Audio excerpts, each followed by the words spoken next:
nous allons étudier aujourd'hui est un extrait de Giono, Le Chant du Monde de Giono, très exactement, un roman donc écrit par l'auteur au XXe siècle, qui, comme souvent dans les romans de cet auteur, est un roman qui fait l'éloge de la nature, en particulier des Alpes du Sud et du Midi, la terre natale de l'auteur. Le Chant du Monde est en particulier centré autour du personnage d'Antonio et de la recherche de deux amoureux. Mais l'extrait que nous allons étudier se trouve à la fin de l'œuvre et nous montre Antonio et Clara, une jeune aveugle dont il est tombé amoureux et qui vient de perdre son enfant. Tous deux se retrouvant enfin avec une nature printanière qui explose à la fin de l'œuvre.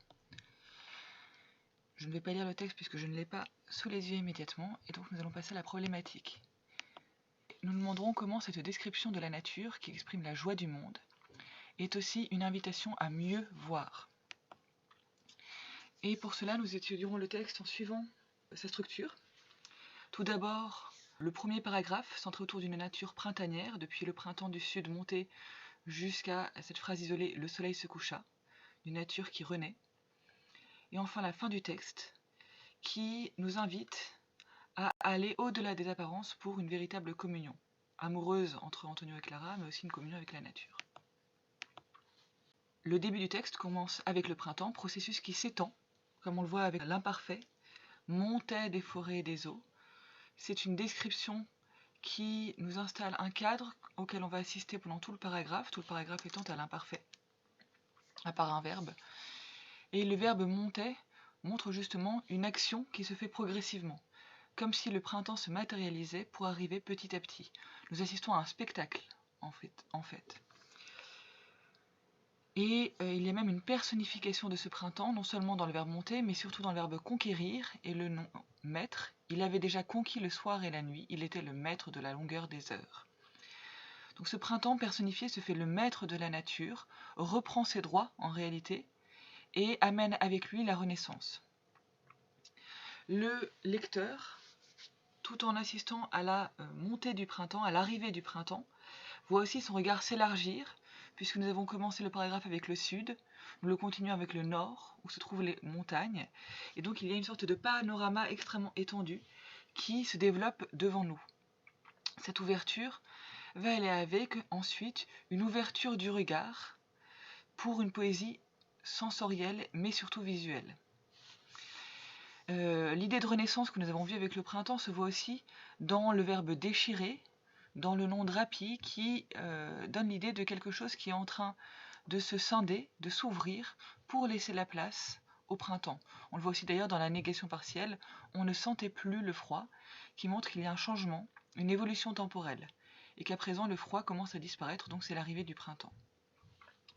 Et l'arrivée du printemps s'accompagne ensuite d'une procession d'animaux, qui forment toute la suite du paragraphe, avec des phrases courtes et souvent simples. Les poissons sautaient, un renard mâle appelait d'une petite voix plaintive, des tourterelles grises volaient contre le soleil, là il y a deux propositions, et le bout de leurs ailes s'allumait. Les martins pêcheurs couraient sur l'eau. Donc on voit ici une sorte de rythme assez rapide, dense, qui accompagne cette procession en fait extrêmement joyeuse, cette liesse de la nature qui se réveille et qu'on voit ici à travers les animaux. D'ailleurs, les animaux ici, pour bien montrer que c'est toute la nature qui se réveille, sont des animaux qui viennent de tous les espaces de la nature, puisque nous avons des mammifères, le renard, des poissons, mais aussi plus loin, esturgeons. D'ailleurs, l'esturgeon ne nage pas du tout dans les eaux comme ça du sud de la France, enfin du sud-est de la France. Donc le fait de nous montrer ici un poisson qui n'a pas sa place dans cette région permet aussi de donner une dimension finalement presque merveilleuse à cette nature, qui est une nature qui s'étend au-delà même des limites de la région. Donc je disais les poissons, nous avons aussi des oiseaux évidemment, avec les tourterelles, les martins pêcheurs, les canards, etc. Donc cette procession d'animaux avec ce rythme rapide marqué par les phrases simples, et aussi d'ailleurs le rythme, on peut le voir avec les anaphores qui reviennent régulièrement. Par exemple, vous avez un immense verger d'arbres à chatons, d'arbres à bouquets, d'arbres à petites fleurs aiguës, comme des fleurs de blé. Donc ici, l'anaphore des arbres, du mot arbre, qui ajoute aussi à ce rythme, à cette précipitation quasiment de la nature qui se déploie devant nous. Et toute cette description est aussi une description poétique et sensorielle. Alors sensorielle parce que nous avons plusieurs sens, en particulier la vue, l'ouïe et le toucher.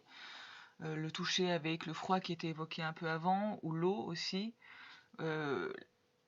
L'ouïe, par exemple, appelait d'une voix plaintive, criant. Un peu plus loin, on en a d'autres. Les balles de fusil aussi, miaulaient, etc. Haletait avec les abeilles. Mais surtout, c'est une poésie visuelle avec beaucoup de jeux, des jeux de lumière. Puisque le soleil est évoqué très souvent, les tourterelles volent contre le soleil et leurs ailes s'allument. Image du bout des ailes qui est traversé par la lumière du soleil. Le soleil étincelait dans ses écailles. Un peu plus loin, il y en a d'autres aussi. Le frai, alors le frai, c'est le poisson des bébés poissons qui viennent naître. Le frais poisson animé par les courants profonds ouvrait et fermait sur le plat du fleuve ses immenses feuillages mordorés. Ici, il y a l'image de la couleur des écailles du poisson qui reflètent les rayons du soleil. Donc tous ces jeux de lumière nous permettent de voir ici une nature dorée, lumineuse. Nous avons aussi des jeux de lumière créés avec l'eau, puisque l'eau est souvent évoquée, et en fait on est sur une île entourée d'eau que Antonio fait visiter à Clara. Alors l'eau revient très régulièrement, mais l'eau c'est aussi l'eau qui recouvre les animaux, en particulier les poissons avec les écailles, sur l'esturgeon, sur les écailles du frai, mais aussi sur la loutre. Un peu avant, les loutres plongeaient dans des gouffres et sortaient luisantes et lisses comme des balles de fusil. Donc ici, l'eau qui reflète la lumière du soleil et qui ajoute donc à ce sentiment de la nature. Donc on a bien ici un ballet visuel et lumineux, mais aussi une description poétique avec les nombreuses images et les verbes souvent surprenants. Par exemple, nous avons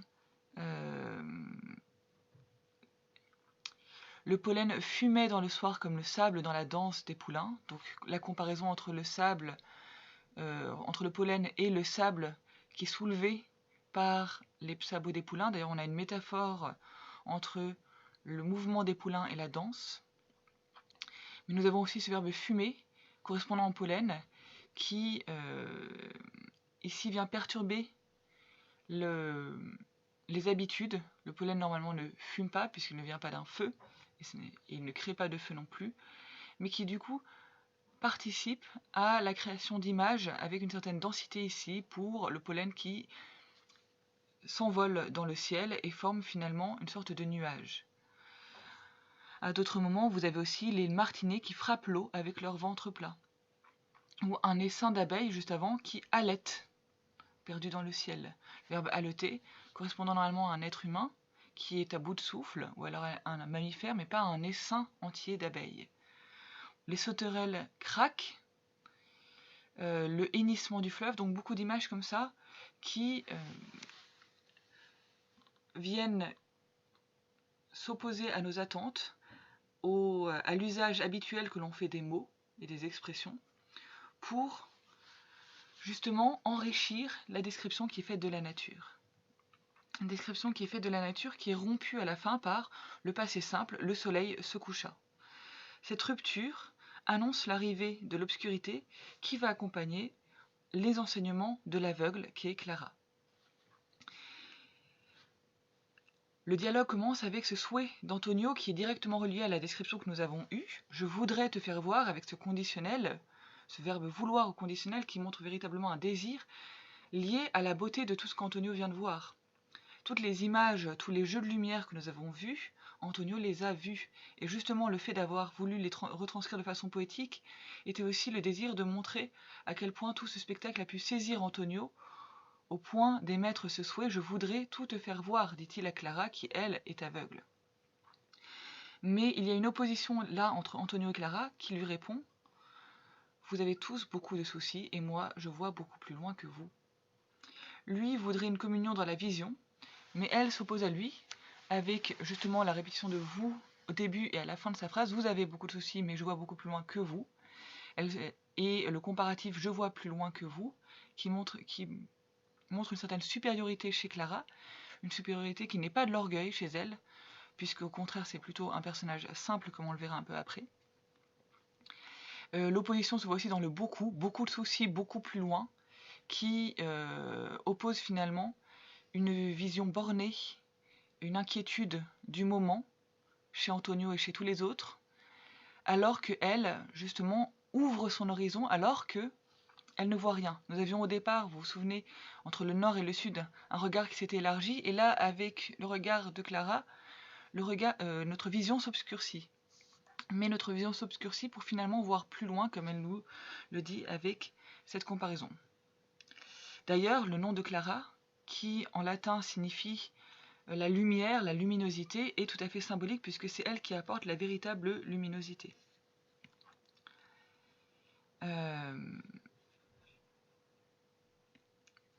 Voilà que le soir est venu, dit Antonio. Le soir ici, ça y est arrivé. Le soir, c'est l'obscurité. Et face à l'obscurité, alors Antonio peut entendre la nature.